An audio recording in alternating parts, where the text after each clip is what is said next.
We're at the halfway point from Season 2, and would it be fair to say that Season 2 is only half as good as Season 1? Welcome back, guys, to Fog Entertainment. Like I said, here for Episode 5, it is called Lullaby, and we're at the halfway stage now, officially, of Season 2, which, in my opinion, has been pretty disappointing. I feel like each episode is getting worse. And it's not a good feeling, to be honest. I was kind of hoping that Season 2 would maybe be bigger, better, more action, more answers. I feel like we're getting less answers, less action, less nighttime. I feel like we're just getting a lot less. We're getting a lot less communication. Not that there was a lot of communication to begin with, but I feel like the answers are there. Our folks just have to discuss it. But there's a lack of discussion, and the bus people have not added anything. They've done nothing for me. Out of the 25, you've maybe got 2 or 3 that are alright. And to me, what was the point of having a bus full of 25 people? Could it not have just been a not so very busy bus? Well, maybe they just need background characters to kill off. But we already had background characters to kill off. Most of them got killed though in Episode 7 last year, so... That was a colony house. What about the town? The town. No, look, I mean, the premise of this episode actually, I think, sounds pretty good.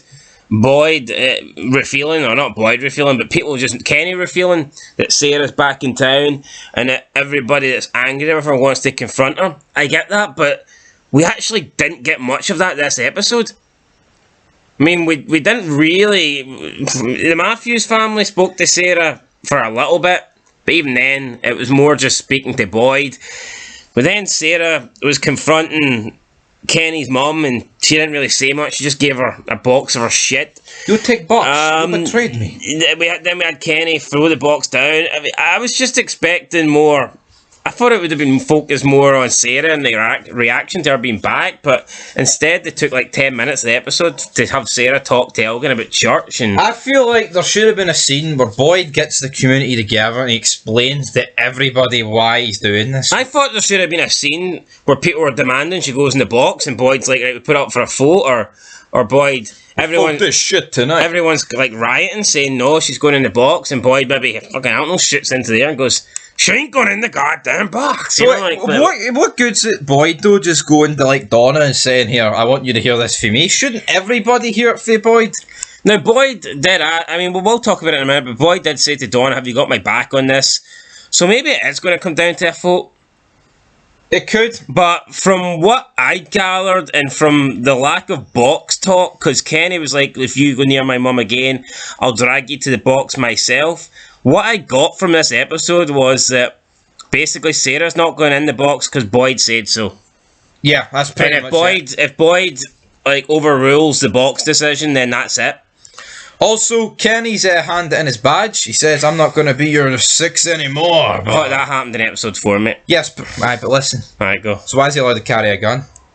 If he's retired for the police department?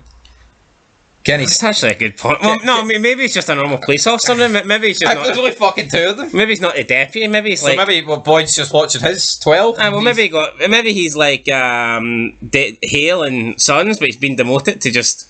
Random. It's as fucking corrupt as Sons, this police force. No, but so why has he still got a gun? Boyd and Ken didn't even interact this episode. Which I thought was very disappointing. Yeah. I was actually looking forward to seeing Boyd and Kenny interacting, but we didn't see it. Yep, got none of it. I mean, we barely get Kenny. Kenny was in like one scene. We barely got Kenny. The scene Kenny was in, I was half expecting Boyd to randomly appear and make the save, but that didn't happen either. It was another black guy. Then wouldn't really call much a save. No, it was saving the stuff that was in the box. Just a very weak episode. Look, and I'm not one of these people that need action. I've noticed, right, see when a bit of a tangent here, but I've noticed whenever I like go on Internet Movie Database to try and just to get like a fair grasp of what other people tend to rate shows higher ratings or whatever. A lot of episodes that tend to be in the higher ratings tend to be episodes where they're most like action packed, and I don't mean from I just mean in general. It's like I don't necessarily think just because an episode has a lot of action in it that it means it's a better episode. I don't see that at all. No, because in episode 7, yes, you had the colony house, right, like get invaded by the monsters, but Boyd and Katri talking was the best part for me. Yeah, so for me, like, I don't need action, but Jesus Christ, there's been a severe lack of action in season 2. The most action we're getting is Tabitha seeing ghosts or whatever, seeing those dead children. Which, I mean, I don't mind, but I do feel like that's becoming a bit too frequent. It's like every episode, she's seeing these dead kids, and it's like, I mean, the boy in white, you didn't really see that much. Yeah. Speaking of the boy in white, where is the boy in white? Do we know? He seemed to have packed it in. I'm just not a big fan of these, like spiritual, supernatural, or I see things. But no one else sees I don't want that to be the threat. I actually like the threat to be a physical threat. Yep. Not I'm seeing things in my head that aren't actually there. No, I totally get what So you're yeah, no, for me, I thought this episode, like, I think it could have been better. I think it should have been better. But who knows? Little tweaks, right? Boyd could have spoke to Jim more, and Tabitha, who was standing in front of where the monsters live, could have said to Jade, because Jade's one of the guys who like wants to know everything. Yeah, I liked how Jade and Victor kind of Bond it a wee bit more this episode. But another thing, this was a 53-minute episode. This was a longer episode than normal. It's like, what did they actually accomplish? Nothing. Boyd pretty much spoke to Donna, and that was it. That's all he did. So I think for this entire episode, he walked up to Colin, he spoke to Donna, walked back, went into the diner to speak to Cheng Lu or whatever she's called, and then the episode just ended. Yep. I need to speak with you. What could he possibly be saying to Cheng Lu, right, that has to leave this episode in a cliffhanger? Yeah, I'm just not seeing pancakes. it. I'm just not seeing it. But I want banana bread. we start the episode. Randall is in the bus. He's laying down. There's banging at the window. He's trying to ignore it. Eventually gets up. All the monsters are surrounding the bus. They're saying, are you comfortable in there? Will you let us in? I believe we get the old woman at the bus door, the one that killed Megan and Lauren. Yep, that's her, absolutely. So we get her. We didn't see Smiley Man. Nah. We didn't see Molly. I'm surprised he wasn't at the bus. Yeah, because he was in the bus last time we seen him. He was enjoying sitting in the driver's seat. I know how to drive, Randall. Let me in. We didn't see him, but we did get some different variations of the monsters, which I thought was pretty cool. Yep. But the two most prominent ones that we've probably seen is Molly, the one that was tricked Kevin into letting her in, and then Smiley Face Man. We didn't see any of them, so who knows what they're doing. Maybe they're still sleeping underneath the Matthews house. But then Randall kind of gets angry, and he's like, this doesn't scare me. You think this scares me? And he starts like hitting the window. At first it looked like he was going to go out. Yep. But obviously it scared him a little bit, because he backtracked on that. Where are you going? And he just basically says to them, look, I don't fear this doesn't scare me, am I supposed to piss my pants over this? Then the monsters walked away. Now, maybe because Randall was showing, I don't know, no fear. Sign. Aye, and also no sign of like letting them in. Yeah, after his initial. Let's go try a different door. So maybe they thought, look, this guy, we're not going to get anywhere with this guy, we'll give up. But when they were walking away, he was like, hitting the window to try and get their attention. And I did kind of feel like the talisman was going to fall off, and all of a sudden the monsters was going to do a 180. That would have been pretty funny. That's what I was expecting to happen. It didn't happen. And I mean, that was it. That was Randall's little bit over with. Then we got the intro to the show. We start the show. We'll just cover what happened with Randall, because I mean, not much else happened. Literally, he took out a couple of seats from the bus. He fired the seats up into the top of the bus, and he spent the episode just kind of like sitting on sharpening a knife on top of the bus, and that was it, really. Yep. So looks like he's just going to live there now.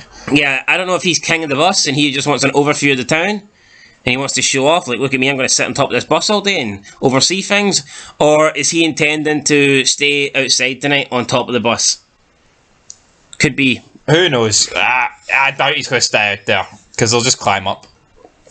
Yeah, but maybe he doesn't fear them, like he said. Well, he bottled opening the door, so... He did, right. Jim and Tabitha run over to the church. Well, I say run. Jim's not really running these days. He's kind of staggering. They are demanding to know where she is. Or they heard about Sara because of Kenny. Boyd's like, look, she's important, she's special. And they're like, we don't give a fuck. She killed this, she killed that. I mean, I'm not saying that she didn't try and kill Ethan, but I think the Matthews, out of everyone, have the least right to be upset about Sara. At the end of the day, who suffered more? It's probably Sara, because she actually, killed her own brother. And now Kenny's dad, right, it sucks, but the guy had dementia. The guy was halfway out the door. Now, I know that's and the door was halfway open. Well, that's what got him fully at the door. But it's like, I actually feel bad for Sara. She's the one that, she's lost her brother. and the whole town's turned against her. And she's obviously not mentally there because of the monsters, right? But yeah, this felt more like Tabitha. Jim offered nothing here. He came. I know he's a bit injured, but realistically, should this not have been Jim? Like, you tried to kill my son. Yeah, Sara comes up from downstairs. Boyd's like, I told you to stay downstairs. Tabitha tries to get to her, but Boyd blocks her path, and he's like, look, we'll handle this. She goes back downstairs. Boyd tells him she's not going in the box, and they're not happy. They're like, I'm supposed to have rules. She's dangerous. She's this. She's that.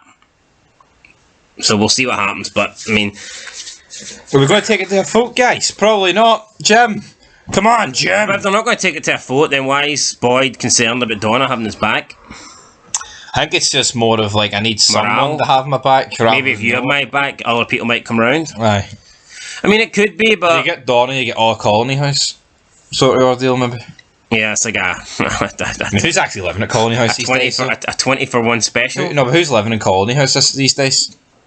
Yeah, so we'll see what happens. Tabitha says if Sara ever comes near her family again, she will kill her. So, I mean, that's a threat right there. Yep. Now, could we not argue Tabitha's dangerous? Aye, only the Sara though, who's a murderer, so is that really a problem? Alright, well, could we not argue that the Matthews got Tom and that other new guy from the bus kilt? Carelessness? Yeah. But I guess you could say it's the same with the tar and that woman in one eye. I mean, they were looking for ways out. It's a blame game then, you're saying? No, but you're looking for ways out. It's not like Frank who's just a fucking waster. Alright, fair Or enough. Sara who's literally just killed them. I don't think we had this discussion, but let's discuss it right here, right now, before we move on with the episode. Do you think Frank deserved to go in the box? Yeah. You think he deserved to die for negligence? If that's the rules, yeah. But Sara, who actually killed someone, multiple people, But see, and Boyd's keeping her out. Well, I think Sarah deserves to go in the box. But if you can use Sarah to get out of here, yeah, keep her alive. And I think until you completely come to the agreement that you can't not use her to get out of here, then put her back in the box. Could you not argue that Frank suffered enough, though? Yeah, but he kind of wanted to go. Wait, true. Well, Boyd didn't want to kill him. Check out Fog Entertainment, guys. There's a theory fed on was Sheriff Boyd wrong to put Frank in the box. So check out that video. But we move back. We go back to Kenny's house. That's where the Matthews are staying now. Ethan's not coming at the bedroom. He's shaking up. He's afraid for his life.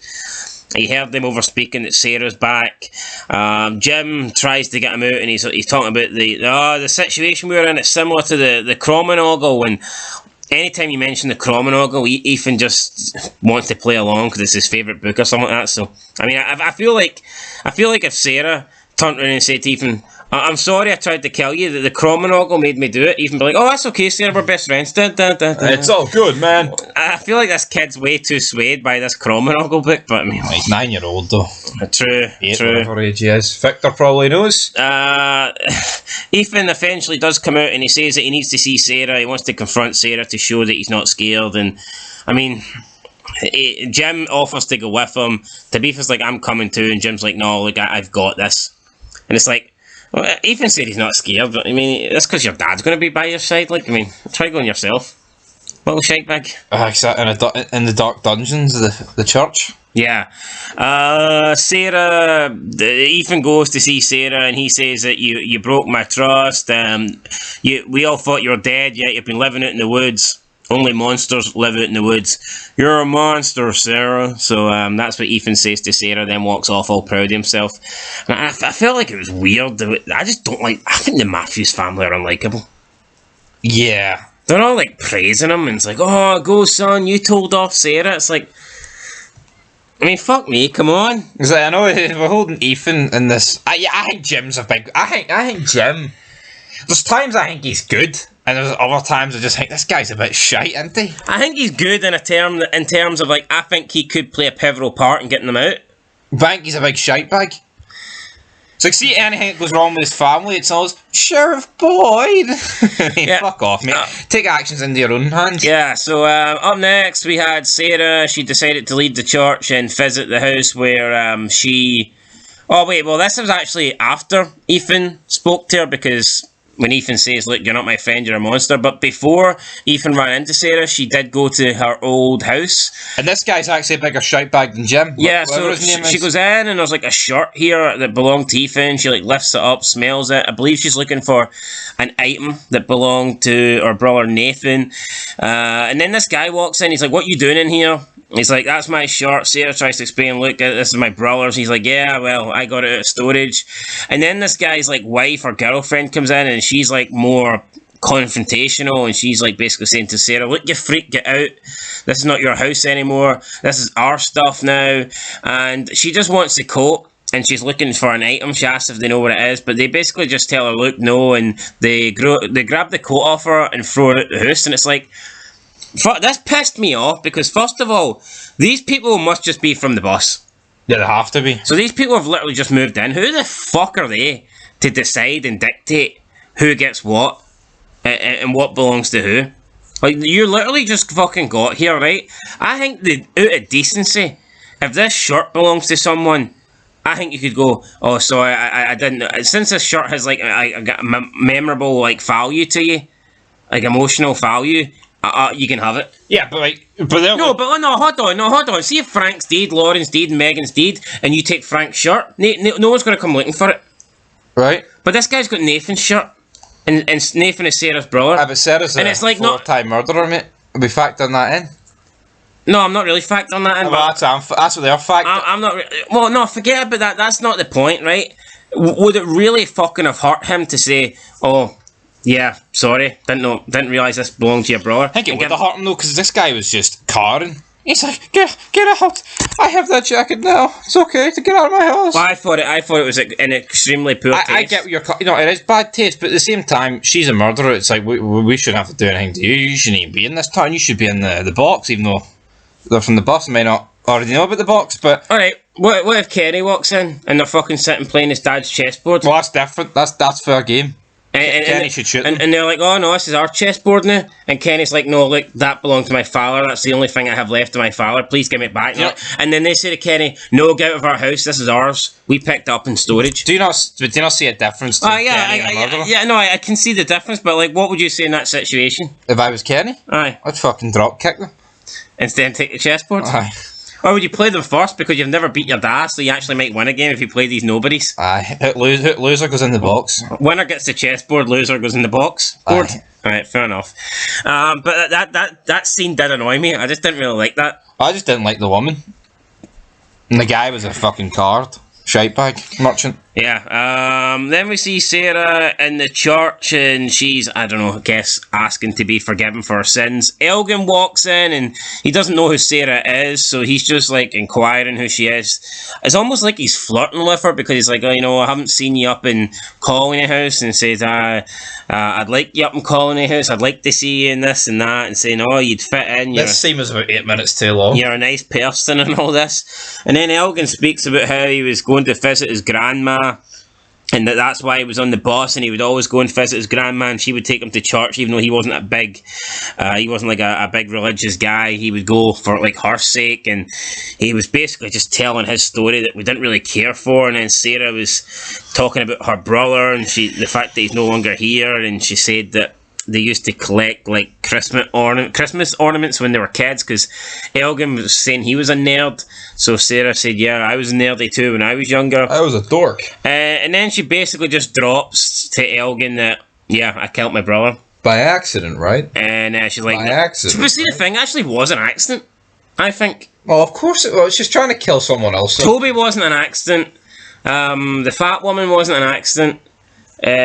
Old chess player wasn't an accident. And if she killed Ethan, it would not have been an accident. But I think Nathan was an accident, like. Yeah. So that happens, and then Elgin suddenly kind of is like, well, you know what? I'm going to leave this place now. It was nice meeting you. Do you not think this scene was far too long? Yeah, it did. I feel like what happened here could have got across in about 2 minutes.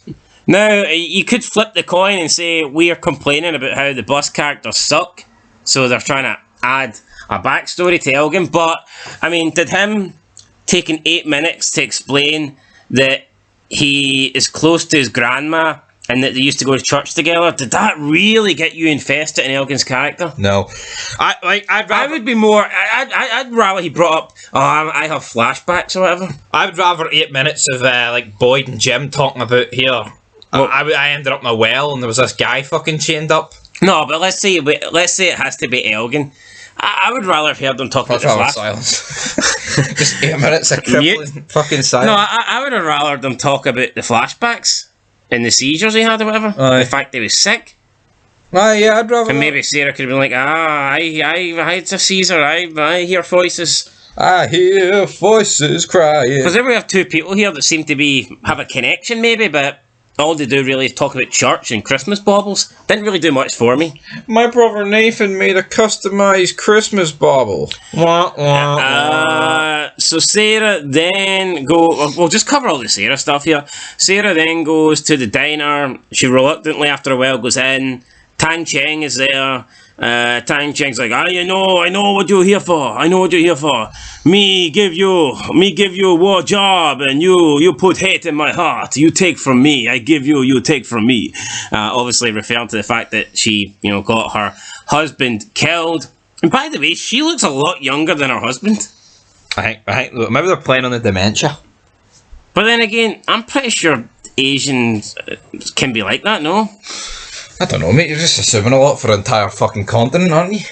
I would assume that out of all the races, I'd assume that the biggest age gap between husband and wife would be the Asian race. Now, if somebody wants to get stats and prove me wrong, so be it. I would go with the Arabs, because they like to marry 6-year-olds. But if you want to go with the Asians, I have no issue with it.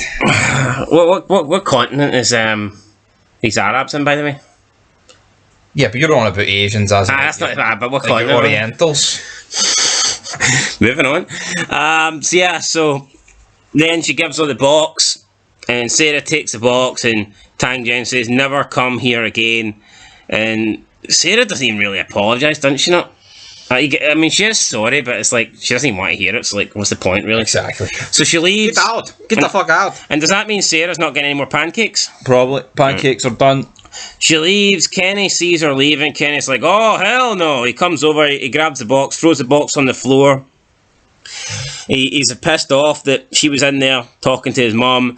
Sara grabs the ornament that she wanted. Kenny then obviously sees that this ornament has some sort of value, and he pulls the ornament out of her hands and says, oh, is this what you want? And he smashes it on the floor. And then he berates her while everyone looks on. Then he walks off. He says, look, if you ever go near my mum again, I will drag you and put you in the box myself. And then Kenny walks off. And after a while, Elgin comes over while Sarah's picking up the pieces of the ornament. And he helps her put some of the stuff into the box. But she just quickly lifts the box and heads off. And that's really it. Everyone's just kind of standing there looking. Very fucking confused. But obviously, you don't know the context here. You would think that Kenny's just did a really bastard move, but I think everything he did here was justified. Why should he give a fuck about her more than Nathan when she's killed 4 people, one being his dad? Well, Nathan's dead, isn't he? Like, I mean... How but she killed all of them? Oh, but Nathan was by accident. Aye, because he's trying to save her, killing a kid? Let's bow down to Sara. Well, fair enough. What's Kenny supposed to do here? Let her keep the ornament? It's alright, don't break it, it's alright. I mean, it's all she has fucking left, like. I thought Kenny was a bit harsh here. I don't think he was. Oh, you wouldn't, you're a heartless bastard. Anyway, with that said, let's move on to the next scene. Which was? Victor! No, well, we also have Jim going back to his wife and say, Tabitha's like, oh, how did you get on? And they're congratulating him, and Jim seems like he doesn't seem as happy anymore. He's like, I didn't see a murderer, I didn't see a stone cold killer, I just seen someone who's broken. Yeah. Someone who's been pushed to their limits, and he tells Tabitha, maybe we're all getting pushed to our limits here. So maybe Jim thinks that Sara might not be the last person to try and go on a killing spree. We'll see, we've seen loads of examples. Boyd's wife, Abby Stevens. I mean, that is the definition of a killing spree.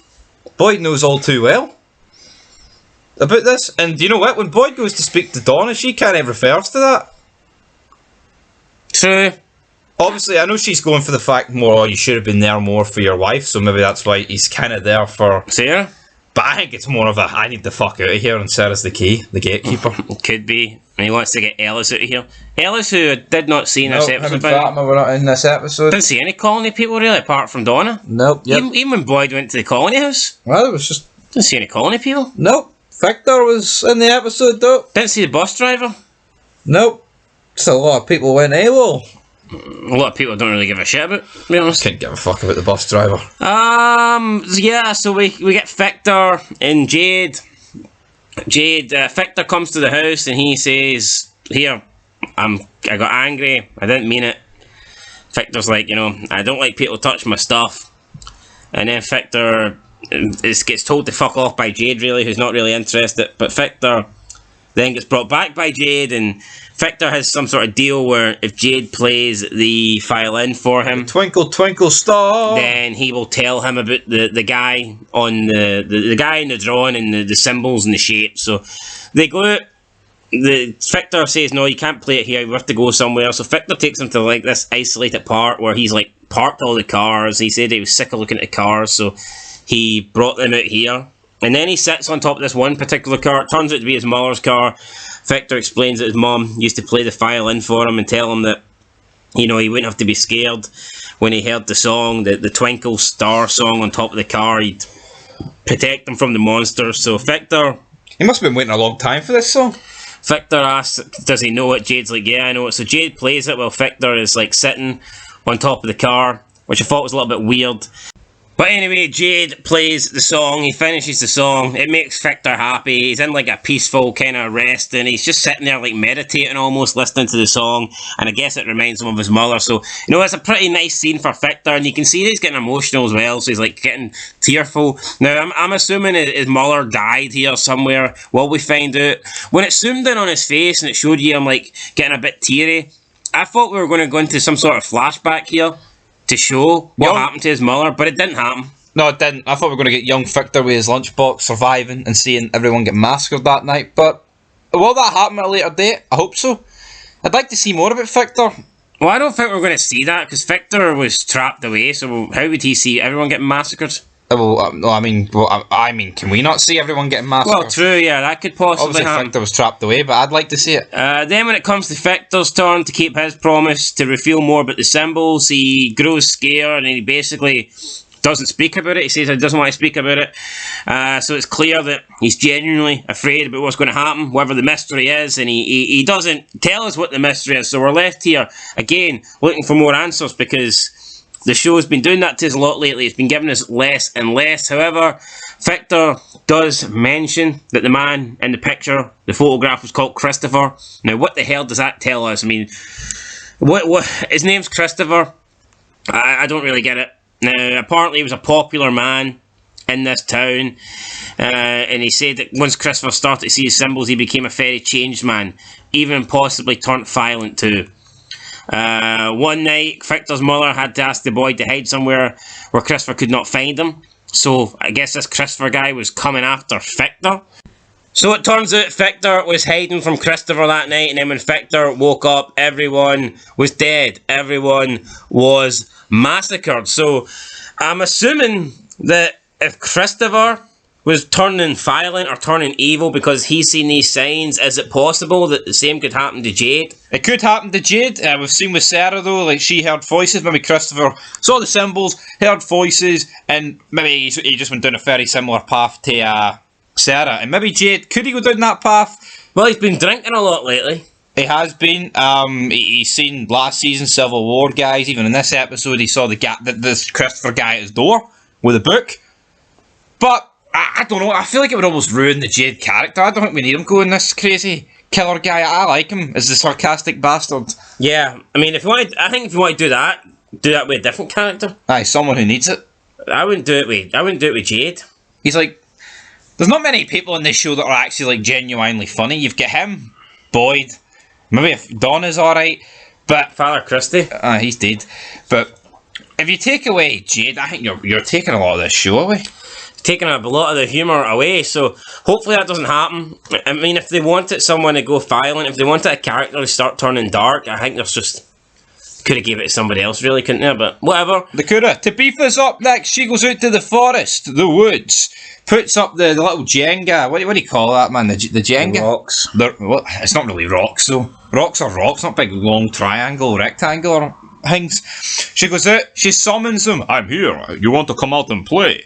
Don't know why I'm doing a Russian accent for Tabifa. It's more of a, Spanish-sounding English accent. But what do you think of this? Is this not almost like a death trap, her going out here trying to summon these children? If they are real, to a degree. Possibly. I wouldn't have done it, but we see loads of children, not only the two that she's been seeing, and we see about 3 more. And then essentially they get to it and they're just saying the word Angoi, Angoi, Angoi. And then they just start stroking her, and then it turns out they're not there. And then Jade appears and she's like, "Oh, you okay? What happened?" Then he looks and she's got a bloody nose. Yeah, and is this not the perfect time for her to turn around and say, here, Jade, the monster's living underneath. How the fuck's that no getting meant? No, I'm sorry, right? I like this show. I think it's been great in parts, but this is getting dangerous to just fucking retardation levels of stupidity. Because this has to get mentioned. I understand Victor not saying it because he's a guy that he keeps cards close to his chest because he doesn't fucking mean to. But why is she not saying? Why does Jim not even know about this? Why does nobody know about this? Yeah. Surely stopping the monsters coming out at night or attempting is a step in the way to getting out of here. Yeah, it doesn't make any sense. First time she sees Jim, she tells him the wires weren't connected to anything, but totally misses it the fact that the monsters are hibernating during the day underneath the town. Come on. I guess you could argue, well, whether they're hibernating underneath the town or in the woods, it doesn't really matter, but I think that's worth mentioning. No, but it's like, let's cast your eyes back to September 11th, 2001. That's like them telling George Bush, a plane's been hijacked, sir. And they don't go to fucking mention the fact that the towers have been hit. They just say a plane's been hijacked. So no, he does. He goes back to his wee storybook and continues the fucking story. It's nothing like that at all. Okay, that had to be the worst fucking analogy I've ever heard in my life. It's fucking similar. I'm telling you. Anyway, we get Jim. He's about to reveal that Pentagon 7 or whatever's went down to big what's his name? Boyd. The fucking draw of this show. And what did you make about this? Boyd just blows him off like he's a big pile of dog shite. Yeah, Jim basically says, "Look, Boyd, I think we're being tested." Boyd says, World War II experiment. Because Boyd thinks that maybe Jim's going to want Sara put in the box, but Jim's he's seeing a different side to it. He's like, I've seen Sara and I've seen her as like a broken down kid. And that Jim thinks that they are being tested. He says to Boyd that him and Donna heard voices on the radio and that people know that they're here, people are watching them, people knew that Tabifa was digging inside their house, and he makes this big reveal that he heard people from the outside. They're actually communicating with someone else. Now this is a big reveal. However, what does Boyd do? Boyd's like, "You know what, Jim? Yeah, I ain't got time for this. I'll talk to you later." And he walks off. And you know what? It's not even like he got something relevant to do. Oh, he goes into the diner, right? He probably wants a word with Kenny's mum to speak about Kenny, right? But is this not Boyd's opportunity to turn around and say, "Oh, I met a man out in the woods, by the way." And he said there's big scarier things here, and also me and Sara saw this tower with a big massive light. Maybe the radio's in there that he was talking to you from. And that's how you can see everybody, because he's up in a big tower. But no, did we get any of that? Boyd went, "Hell no, fuck you." I think this talk should have happened probably last episode. If not episode 3. No, right, where do you get a show, right? Well, see the Victor and Tabifa stuff, and then these two clampets, right? Boyd and Sara out in the woods. That is stuff, right, that happened in the finale and the premiere. We are now at episode 5. We're looking at 4, 5, 6 episodes later, and what? Nothing's been said. There's not even oh, come on. That sucks. And in my opinion, this episode's rating would have been improved big time if a lot of this stuff just got discussed. Rather than Boyd saying this, he then walks inside the diner. We get a wee song. We see Rand on top of his bus. We see it's laundry day at the fucking colony house. We see Ethan playing with some monsters. And then... By the way, we didn't cover any Christie stuff. I tell you, they're doing the best job here, making her look like a lesbian. She looked normal, and now it's let's give her a haircut. While her well, she is a lesbian. Yeah, no, but they're forcing it. She just looks. Because I don't think you could tell in season 1. No, you can tell now. You can tell now. She's going for the lesbian look and lesbian haircut. And her girlfriend's taking morphine off the cancer patient. Now, is she a junkie or maybe she's ill as well? I think she's a junkie. She's been in that medical cabinet a lot. She has been. Oh, I'm helping Christie keep stocky inventory. Are you really? Yeah, I just think Christie's been doing a lot in my estimation. Yeah, I like Christie in season 1. Haven't really enjoyed her really in season 2. I mean, it kind of feels like Christie's been like this. I feel like she's just been separated from the rest of the characters. I feel like she's almost got her own arc where literally her only purpose now is to be part of this like romance in season 2 with her fiance. Doesn't really feel like Christie's involved in the show or anything like that anymore. It literally just feels like, you know, she's got her own story arc here and that's it. Let's be real though, say it comes out that this Mary Lou person's right, or Mary Lynn, whatever her name is stealing medical supplies. What, is Boyd going to be like, oh, we need to throw her in the box? And then people are going to be like, oh, you didn't throw Sara in the box for fucking way worse. That's what I mean, like, how can anyone go back in the box now? I know. What would it take for someone to go in the box? I don't know. Kill Boyd? The gatekeeper? And is Boyd literally the only guy that can decide who goes in the box? I think we're still going to get a vote. I know, but episode 6, guys. Considered the best ever. I think that's why Boyd wanted Donna to have his back. I think we're getting some sort of vote. Hopefully we need to watch the preview promo for episode 6. Although, I mean, you could argue, I mean, who really wants her to go in the box now? Because it looks like Jim is kind of backtracked on his opinion. If the Matthews family, right, doesn't want to go in the box and Kenny's basically said, here, don't show your face again, it doesn't really sound like, here, you're going to be in the box soon. Yeah, but I think they missed a big opportunity to have who knows, see the fact the monsters talk to Sara, maybe we put her in the box, they wouldn't kill her, we don't know. Maybe they want to use her for a bit longer.